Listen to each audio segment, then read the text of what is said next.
গাজায় যুদ্ধের মধ্যেই অভ্যন্তরীণ দ্বন্দ্ব দেখা দিয়েছে ইহুদিবাদী ইসরায়েলে। সরকারের বিরুদ্ধে শুরু হয়েছে বিক্ষোভ।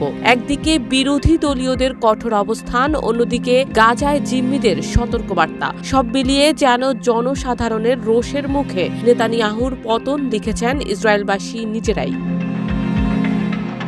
সম্প্রতি দেশটির অভ্যন্তরীণ গোয়েন্দা সংস্থা শিন বেতের প্রধান রোনেন বারকে বহিষ্কার করা নিয়ে উত্তপ্ত হয়ে পড়ে দেশটি। এ নিয়ে ইসরায়েলবাসীর নিজেদের ভেতরেই শুরু হয় বিরোধ। ইসরায়েলের প্রধানমন্ত্রী বেনিয়ামিন নেতানিয়াহুর এমন সিদ্ধান্তের জেরেই গৃহযুদ্ধের দিকে এগিয়ে যাচ্ছে দেশটি। এ নিয়ে আশঙ্কা প্রকাশ করেছেন দেশটির আইনবিদ সুপ্রিম কোর্টের সাবেক president Aharon Barack.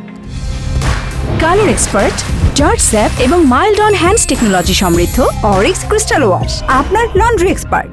Times of ইসরায়েলের এক প্রতিবেদনে বলা হয়েছে, বৃহস্পতিবার ইসরায়েলের রোনেন বারকে বহিষ্কার করেছেন প্রধানমন্ত্রী বেনিয়ামিন নেতানিয়াহু। তবে দেশটির হাইকোর্ট আগামী ৮ এপ্রিল পর্যন্ত ওই বহিষ্কারাদেশ স্থগিত করেছেন। তা সত্ত্বেও নেতানিয়াহু জোরপূর্বক এটি কার্যকরের চেষ্টা চালাচ্ছেন। এতে দেশটির ভেতরে ব্যাপক অন্তর্দ্বন্দ্ব দেখা দিয়েছে।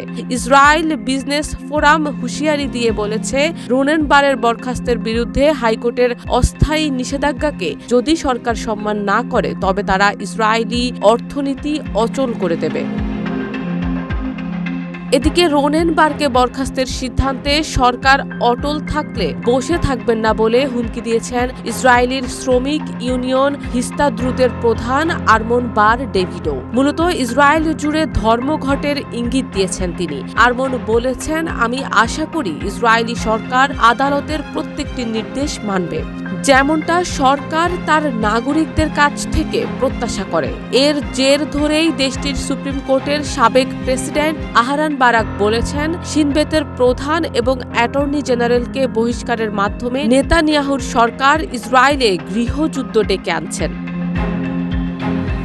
অন্যদিকে সমালোচকরা বলছেন, ক্ষমতা কেন্দ্রীভূত করা এবং তার সহযোগীদের দুর্নীতির অভিযোগের তদন্ত বন্ধ করার জন্য নেতানিয়াহু এই বরখাস্ত কার্যকর করতে চাচ্ছেন। এর আগে বুধবার গাজায় নতুন করে অভিযান চালানোর বিরুদ্ধে শুরু হওয়া বিক্ষোভকে ঘিরে ইসরায়েলের গুরুত্বপূর্ণ সড়কগুলো বন্ধ করা হয়। এদিকে যুদ্ধের মাঝেই ব্যাপকভাবে অন্তর্দ্বন্দ্ব দেখা দিচ্ছে ইসরায়েলে, যা তৈরি করছে ইসরায়েলের সামনে নতুন সংকট।